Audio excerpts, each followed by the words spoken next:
The Korath had conquered 17 worlds before they found Earth.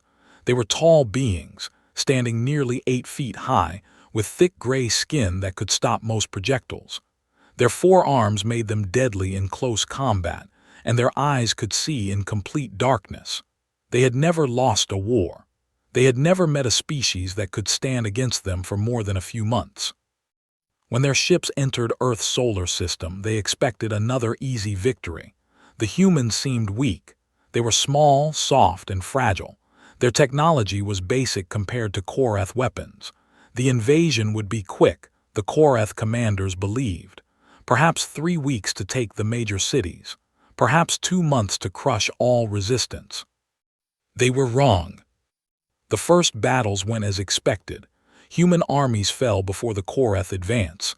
Cities burned. Millions died, but the humans did not surrender. They kept fighting even when they should have given up. They attacked from the shadows. They set traps. They died by the thousands but killed hundreds of Korath in return. Still, the Korath pushed forward. By the 3rd month, they controlled most of Europe and half of Asia. Their next target was the mountain passes that led to the last free territories. One pass in particular was important. It was called the Greystone Pass, and it was the only way for heavy equipment to reach the valleys beyond. The human military knew this. They sent a full battalion to hold the pass while civilians evacuated, but the Korath moved faster than expected. Their advance forces hit the battalion before they could set up proper defenses. The battle was short and brutal. When it ended, most of the human soldiers were dead or scattered. But one soldier remained. His name was Marcus Chen. He was 24 years old. He had been a sergeant, but now rank did not matter because everyone above him was dead. He had taken cover in a small stone building near the narrowest point of the pass. Around him lay the bodies of his friends. His radio was broken. His right arm was bleeding from a wound he could not remember getting. He had an assault rifle with 7 magazines, 2 grenades, and a combat knife. The Korath could see him. Their scouts reported a single human hiding in the structure. The commander, a veteran named Vorath, laughed when he heard this. One human. This would take moments. He sent 4 warriors to kill the creature and clear the pass. None of them came back. Marcus had positioned himself perfectly. The stone building had thick walls and only 2 entrances. The pass was narrow at this point, maybe 30 feet wide. The Korath could not spread out or use their numbers. They had to come at him directly, and Marcus was a very good shot. When the first 4 warriors rushed his position, he killed 3 before they reached the door. The 4th made it inside but died with a knife in its throat. Marcus took a burn from an energy weapon across his left shoulder, but he stayed on his feet. Vorath was surprised but not worried. He sent 8 more warriors. Marcus killed 5 of them. The other 3 retreated, badly wounded. Now Vorath was concerned. He studied the position more carefully. The human had chosen well. Heavy weapons could not be aimed properly in the narrow pass. Air support was impossible because of the mountain walls. Ground vehicles could not fit through the rocks. The only option was infantry assault, and the human was cutting down his warriors with terrible efficiency. Vorath decided to wait. The human was wounded and alone. He would tire. He would run out of ammunition. He would die from blood loss. All the Korath had to do was wait. Night fell over the mountains. The temperature dropped below freezing. Marcus wrapped his wounds as best he could and ate the last of his rations. He knew what the aliens were thinking. They expected him to weaken, to fade, to die quietly in the dark. He had other plans. The civilians needed time to evacuate. Every hour he held this pass, more families escaped to safety. Every hour mattered. He would not quit. He would not die. He would hold this position until his body simply stopped working. At midnight, the Korath tried again. They sent 12 warriors this time, moving slowly and carefully. Marcus let them get close. Then he threw his first grenade. The explosion killed 4 instantly. The narrow walls of the pass turned it into a death trap, sending rock fragments everywhere. The surviving warriors tried to advance, but Marcus was already firing.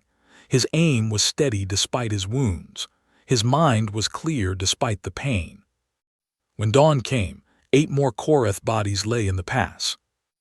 Vorath stared at the reports with growing anger. 18 warriors dead. 1 human still alive. This was impossible. Humans were supposed to be weak.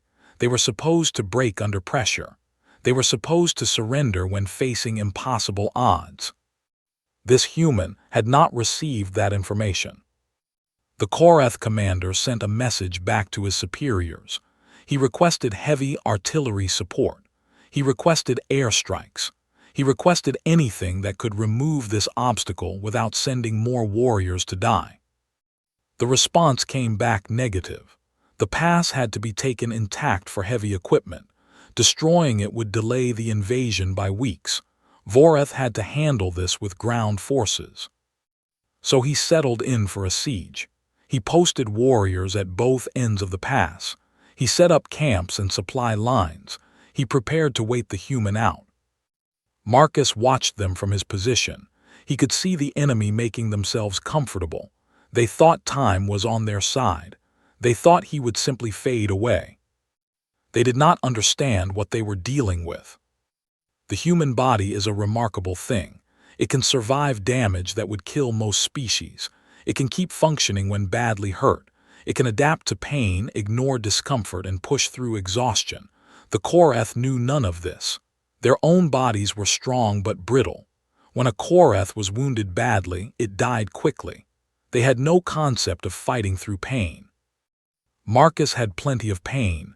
His shoulder burned constantly. His arm was stiff and swollen. He had not slept in over 30 hours, but he was still standing. He was still watching. He was still ready. The second day began with another assault. 20 warriors this time coming from both directions at once. Marcus had expected this. He had prepared. The Korath from the south hit a tripwire and triggered his second grenade. The explosion blocked that entrance with rubble and bodies. Now the enemy could only come from one direction. Marcus turned to face the northern attack. 15 warriors remained, charging toward his position. He started firing. The first 3 fell immediately. The next 2 made it to the building but died in the doorway. The 10th warrior actually got inside, swinging its 4 arms in deadly arcs. Marcus dodged, rolled, and came up with his knife. The fight lasted 15 seconds. When it ended, Marcus was bleeding from 3 new cuts, but the Korath was dead. Outside, the remaining warriors retreated. They had never faced anything like this. One small, wounded human was holding back an entire army. Vorath received the casualty reports with growing horror. 32 warriors dead in 2 days. 1 human still alive. This was not a battle anymore. This was something else. Something the Korath had never experienced. He decided to try communication. Perhaps the human could be convinced to surrender. Perhaps they could offer something in exchange for his cooperation. Vorath activated his translation device and approached the pass under a white flag. Marcus watched him come. He kept his rifle ready but held his fire. He was curious what the alien wanted. Vorath stopped 50 feet from the stone building. He spoke loudly so his words would carry. "Human warrior, I am Vorath, commander of this force. You have fought well, better than any enemy we have faced. I offer you terms. Surrender now and you will be treated with honor. You will be given medical care. You will be kept safe. Refuse and you will die alone in this cold place." Marcus considered the offer for a moment. Then he responded. "My name is Marcus Chen. I am a sergeant in the United States Army. I was given an order to hold this pass. I will hold it until I receive new orders or until I am physically unable to continue. That is my answer." Vorath was silent for a long moment.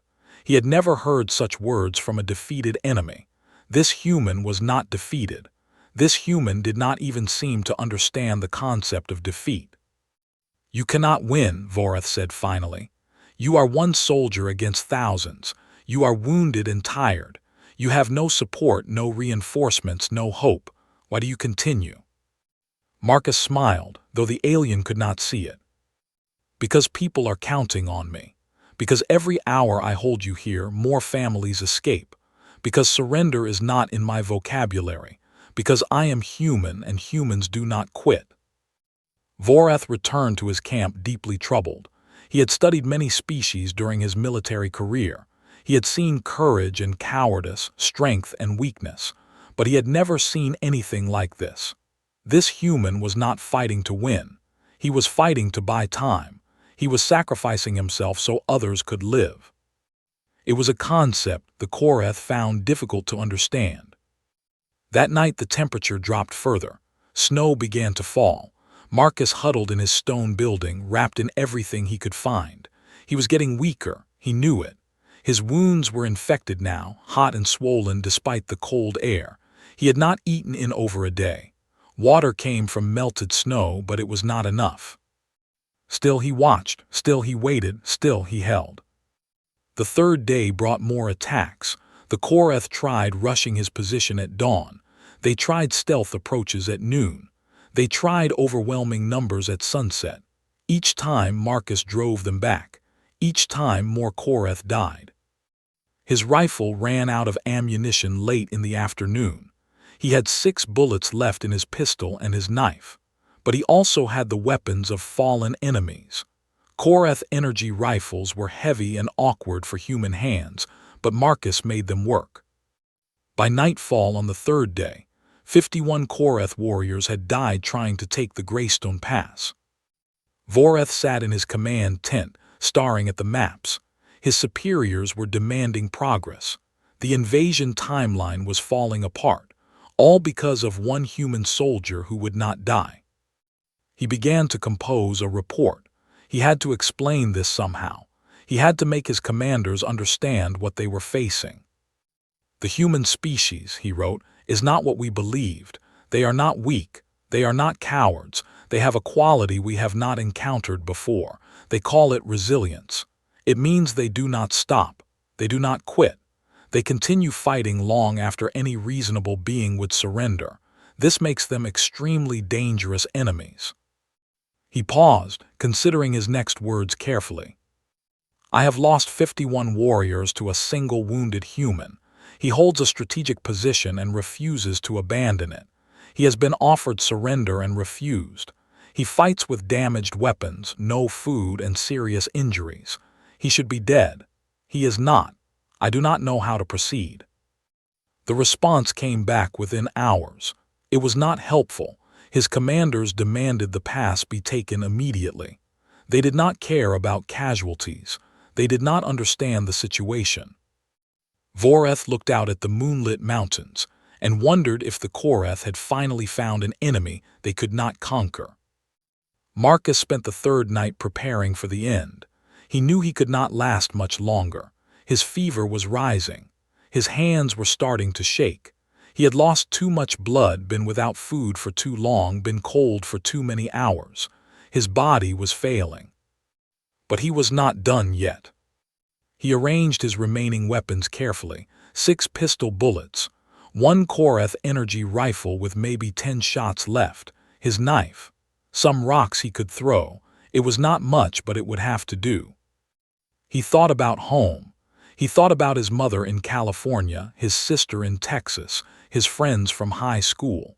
He wondered if they had escaped. He wondered if they knew what he was doing here. He hoped they were safe. That was all that mattered now. As the fourth day began, Marcus Chen was still standing, still watching, still holding the pass. The Koreth came at him again. The fourth morning brought something different. Voreth had spent the night planning, and he had developed a new approach. Instead of rushing the position with large numbers, he would send his best warriors one at a time. They would probe the human's defenses, look for weaknesses, and slowly wear him down. The first warrior was named Krell. He was a veteran of dozens of campaigns, tall even by Koreth standards, with gray skin covered in battle scars. He approached the stone building slowly, his 4 arms ready for combat. Marcus watched him come through the gap in the wall. He was too weak now to stand for long, so he sat against the stones with his pistol in his lap. His vision was blurry from fever, but he could still see the alien shape moving toward him. Krell entered the building and saw the human clearly for the first time. He was shocked. This creature was tiny. It was bleeding from multiple wounds. It was shaking from cold and illness. And yet it was looking at him without fear, holding a weapon steady despite its obvious weakness. "You are dying," Krell said through his translator. "We all die eventually," Marcus replied. "The question is whether we die well." Krell hesitated. Among the Koreth, dying well was the highest honor. A warrior who fell in battle was remembered forever. But this human was not fighting for glory. He was fighting for something else entirely. "Why do you continue?" Krell asked. "Your people have abandoned you. Your army is gone. No one is coming to help. You could end this now. You could die quickly and without more pain." Marcus smiled. It hurt his cracked lips, but he smiled anyway. "My people have not abandoned me. They gave me a job to do, and I am doing it. Every minute I hold you here, more civilians escape. More children reach safety. More families survive. That is worth dying for." Krell stood motionless for a long moment. He had never met a being like this. Among the Korath, the individual was supreme. They fought for personal glory, for advancement, for power. The idea of sacrificing oneself for strangers was alien to them. "You fight for others," Krell said slowly, "not for yourself." "That is what soldiers do," Marcus said. "That is what humans do. We protect each other. We fight for each other. We die for each other if necessary, because we are all connected. Because what hurts one of us hurts all of us." Krell made a decision then. He lowered his weapon and stepped back. "I will not kill you," he said. "You have earned a warrior's respect. I will tell Voreth that the position cannot be taken. I will tell him to find another way." Marcus watched the alien leave. He did not lower his own weapon until Krell was out of sight. Voreth was furious when Krell returned without completing his mission. He screamed and threatened and demanded explanations, but Krell stood firm. "That human is a true warrior," Krell said. "He fights not for himself but for his people. He suffers not for glory but for love. He will not surrender, and killing him now would bring us no honor. We should find another path." Voreth nearly struck him. Among the Korath, refusing an order was unthinkable, but Krell was respected and his words carried weight. Other warriors began to murmur agreement. They had lost too many friends in that narrow pass.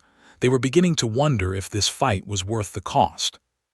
The 4th day passed without a major assault. The Korath watched the pass from a distance, and the human watched them in return. A strange stalemate had developed, neither side willing to make the next move. But Marcus knew he could not last much longer. His fever was getting worse. He had started seeing things that were not there. His hands shook so badly now that he could barely hold his pistol. The end was coming, whether he wanted it or not. He thought about what he had accomplished. 4 days. He had held this pass for 4 days against an entire army. Thousands of civilians must have escaped by now. Families were safe because he had not given up. It was enough. Whatever happened next, it was enough. That evening, something unexpected happened. A human voice crackled through the mountains, amplified by speakers that Marcus could not see. "Sergeant Chen, this is Colonel Rodriguez. Can you hear me?" Marcus struggled to his feet, looking for the source of the sound. Was this real, or was his fever playing tricks on him? "Sergeant Chen, reinforcements are 3 hours out. Can you hold?" It was real. Somehow, someone had learned he was still alive. Someone was coming to help. "I can hold," Marcus shouted into the darkness, not knowing if anyone could hear him. "I can hold." Voreth heard the transmission too. His translators picked up every word. Reinforcements. 3 hours. The human just needed to survive a little longer and he would have support. The Korath commander made a desperate decision. He ordered a full assault. Every available warrior would charge the pass at once. They would overwhelm the human through sheer numbers before help arrived. 200 warriors formed up in the moonlight. They checked their weapons and prepared for battle. Many of them knew they would die. The narrow pass would turn this into a bloodbath, but orders were orders and the pass had to be taken. Marcus saw them gathering. He understood what was about to happen. 200 enemies against one wounded soldier.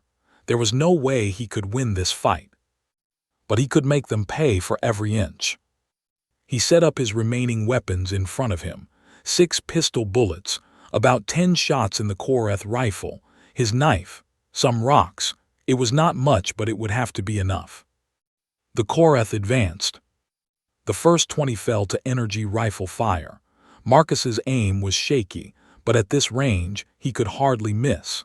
The pass was so full of enemies that every shot found a target. When the rifle ran empty, he switched to his pistol. 6 bullets, 6 kills. The Korath were climbing over their own dead now, struggling to reach the stone building. When the pistol was empty, Marcus picked up his knife. The first warrior through the door took a blade to the throat. The second got a rock to the face, thrown with the last of Marcus's strength. The third finally brought him down, 4 arms pinning the tiny human to the ground. But Marcus was not done. He bit, scratched, kicked, and fought with everything he had left. 2 more Korath died from his attacks before someone finally hit him hard enough to make him stop. He lay on the cold stone floor, bleeding from a dozen new wounds, barely conscious. The Korath warriors stood around him, staring down at this impossible creature. 84 more of their brothers had died in the final assault. 84, and still the human had not stopped fighting. Voreth pushed through the crowd to look at his enemy. The human was small and broken, barely breathing, but his eyes were still open, still defiant. Even now, on the edge of death, he had not surrendered. "What are you?" Voreth whispered. Marcus heard the question through a fog of pain. He gathered the last of his strength to answer. "I am human," he said, "and I held your pass." Then his eyes closed, and he knew nothing more. The reinforcements arrived 2 hours later. They found the pass blocked with Korath bodies, hundreds of them piled in the narrow gap between the mountains. They found a stone building soaked in blood from multiple species, and they found Marcus Chen, somehow still alive, being carried by Korath warriors toward their camp. When the human forces appeared, Voreth made another decision. He ordered his warriors to lay down their weapons. He sent Marcus toward the humans under a white flag. Colonel Rodriguez took the wounded sergeant from the alien's arms. She was crying, though she would deny it later. She had heard reports of what this one soldier had done, but seeing the evidence was something else entirely. "He is a true warrior," Voreth said through his translator. "He deserves to live. We will withdraw from this pass. We will find another way forward." Rodriguez looked at the Korath commander with surprise. "Just like that, you are giving up?" Voreth shook his head. "Not giving up, learning. Your species has a quality we do not understand. You call it resilience. We have no word for it. This one human has taught us that conquering Earth may not be possible. We need to reconsider our strategy." He turned and walked back toward his remaining warriors. The Korath began to retreat, leaving their dead behind. Marcus Chen spent 3 months in a hospital recovering from his wounds. He lost 2 fingers to frostbite and gained scars that would never fully heal. But he survived. Against all odds, he survived. His story spread quickly, first through the military, then through the civilian population, then through the entire world. The soldier who held the pass, the man who would not quit, the symbol of human resilience. The Korath did reconsider their strategy, but their new approach was not what Voreth had recommended. They brought more troops, heavier weapons, and a determination to crush the human resistance once and for all. But something had changed. Other humans heard about Marcus Chen. They heard about a wounded soldier who held back an army for 4 days. They heard about civilians who escaped because one man refused to give up. And they decided that if Marcus could do that, they could do something too. Resistance cells formed everywhere. Ordinary people took up weapons and fought back. Scientists worked around the clock to develop better defenses. World leaders who had been considering surrender changed their minds. The war that the Korath expected to win in months lasted 7 years. They eventually withdrew from Earth, having lost more warriors than in all their previous conquests combined. The planet that was supposed to be easy became the grave of their military reputation. And it all started with one soldier in a stone building, refusing to die. Marcus Chen became a legend. Schools were named after him. Statues were built in his honor. His face appeared on posters with the simple words, "Hold the line." When asked about his actions years later, Marcus always said the same thing. "I just did my job. Any soldier would have done the same." But that was not quite true. Many soldiers would have fought bravely. Many would have held for hours, maybe even a full day. But holding for 4 days, alone, wounded, against impossible odds, that required something special. That required a kind of stubbornness that defied logic, a resilience that refused to accept defeat. The Korath never forgot their experience at Greystone Pass. They studied humans carefully after their withdrawal, trying to understand what made this species so difficult to conquer. They examined the physical properties of human bodies, looking for the source of their endurance. They analyzed human psychology, searching for the roots of their determination. In the end, they reached a conclusion that would change how they viewed the galaxy. Humans, their final report stated, are not the strongest species. They are not the smartest or the most advanced, but they have a quality that makes them uniquely dangerous. They simply do not stop. When faced with impossible odds, they do not calculate their chances and surrender. They fight harder. When wounded, they do not slow down. They become more determined. When alone, they do not despair. They find new reasons to continue. This quality, which they call resilience, makes them unsuitable targets for conquest. Future commanders should avoid conflict with this species if possible. The report was circulated to every Korath fleet, every military commander, every planning division. Earth was placed on a list of worlds to be avoided, the only planet to ever earn that distinction without actually defeating the Korath in open battle. All because of one soldier who held a pass. 20 years after the war ended, Marcus Chen stood at the entrance to Greystone Pass. He was older now, gray at the temples, moving more slowly than he once had. But he still stood straight, still walked with a soldier's posture. He had come back here every year since the war ended. He came to remember his friends who died in the first battle. He came to honor the civilians who escaped because of what he did. He came to remind himself that ordinary people could do extraordinary things when it mattered. Today, he had company. A delegation of Korath had requested permission to visit the site. They wanted to pay their respects to the place where their invasion began to fail. Marcus had agreed to meet them. Vorath was among the delegation. He was old now too, his gray skin darker with age, his movements careful and deliberate. He approached Marcus slowly and stopped a few feet away. "It is good to see you alive, human," Vorath said. "I was not certain you would survive your wounds." "I was not certain either," Marcus admitted. "Touch and go for a while." They stood in silence for a moment, looking at the narrow pass. The stone building was still there, preserved as a memorial. Markers indicated where warriors from both sides had fallen. "I have thought about our battle many times," Vorath said. "I have wondered why you fought so hard. You could not have won. You knew you could not win, yet you continued." Marcus nodded. "I knew I could not win, but winning was not the point. Holding you back was the point. Giving others time to escape was the point. Some things are worth fighting for even when you cannot win." Voreth was silent for a long moment. Then he did something that surprised everyone watching. He bowed, lowering his head in the Koreth gesture of deepest respect. "Among my people," he said, "we have a tradition. When we meet a warrior who has taught us something important, we acknowledge them as a teacher. You taught me something important, Marcus Chen.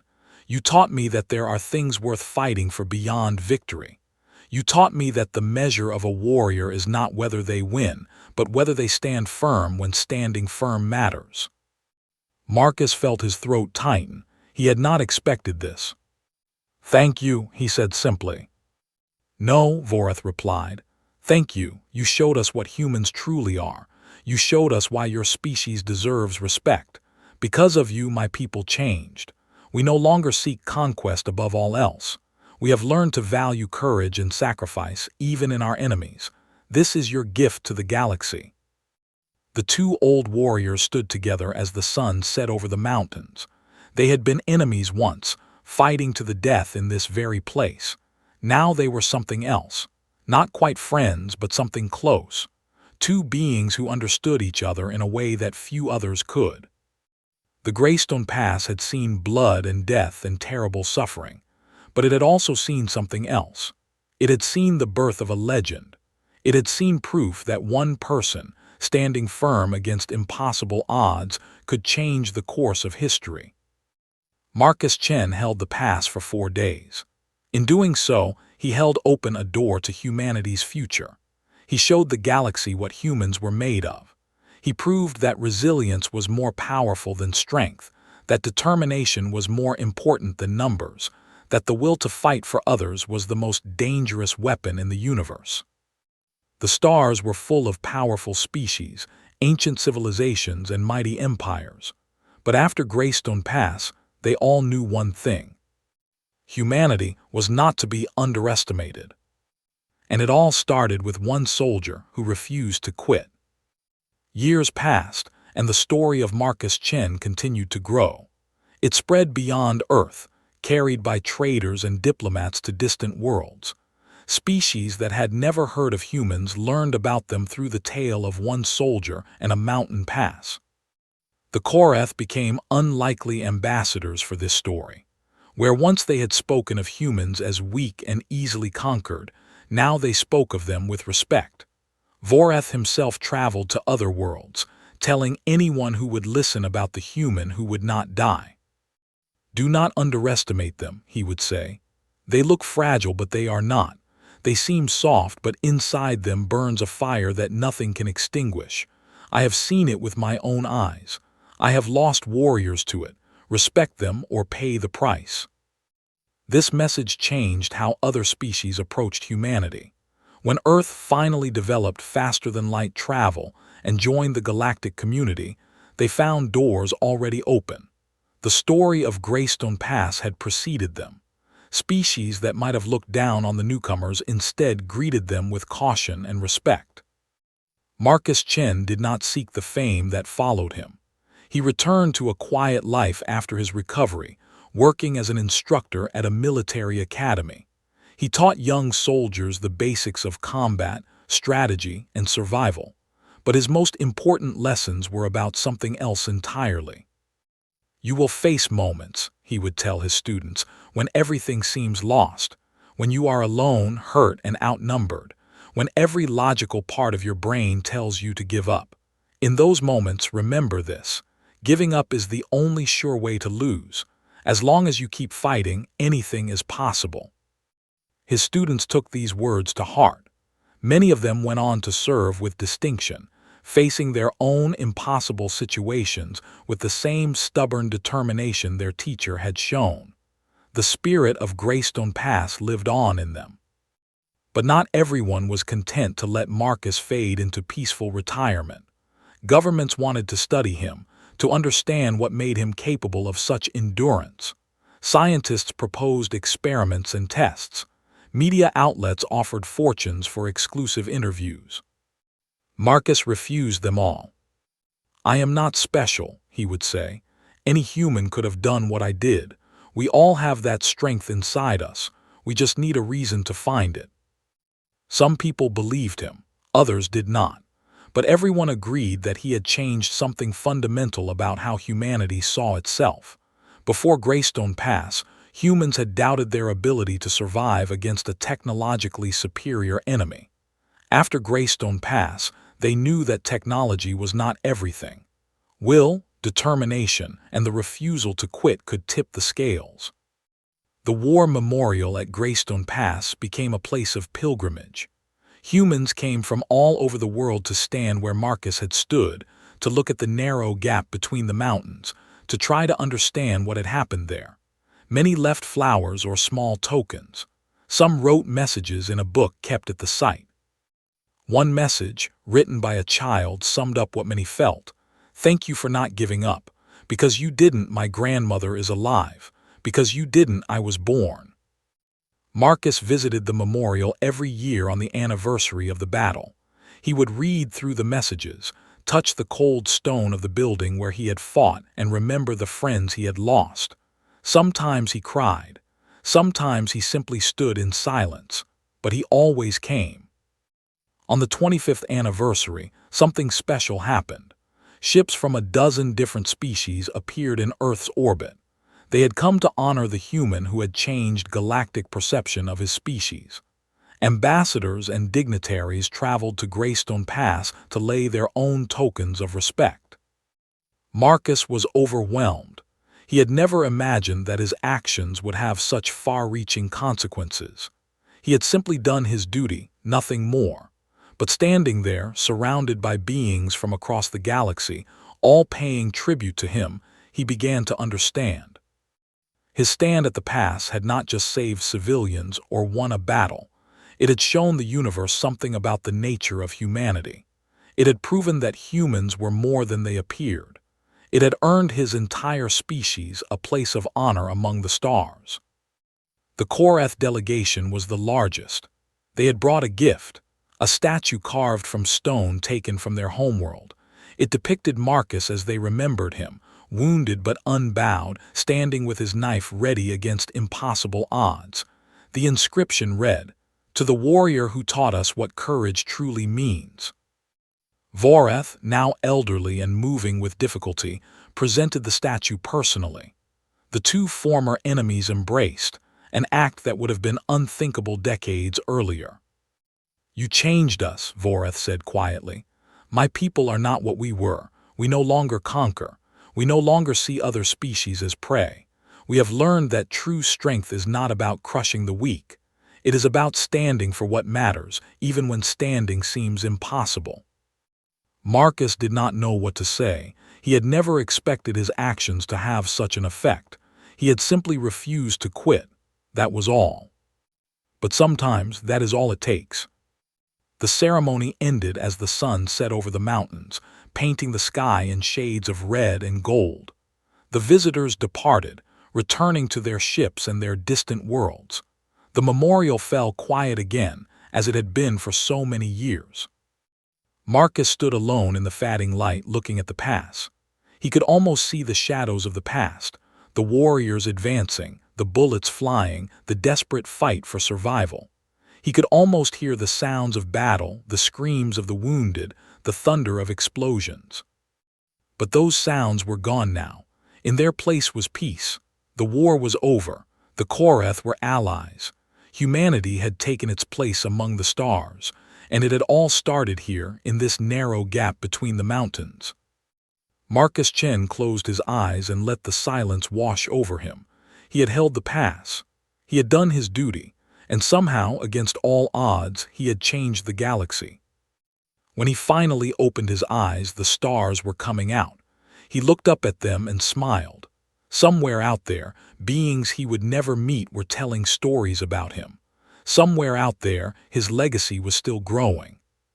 But here, in this quiet place, he was just a man. An old soldier with scars and memories, standing where he had once stood as a young man with a rifle and a refusal to die. He had held the pass. That was enough. That would always be enough.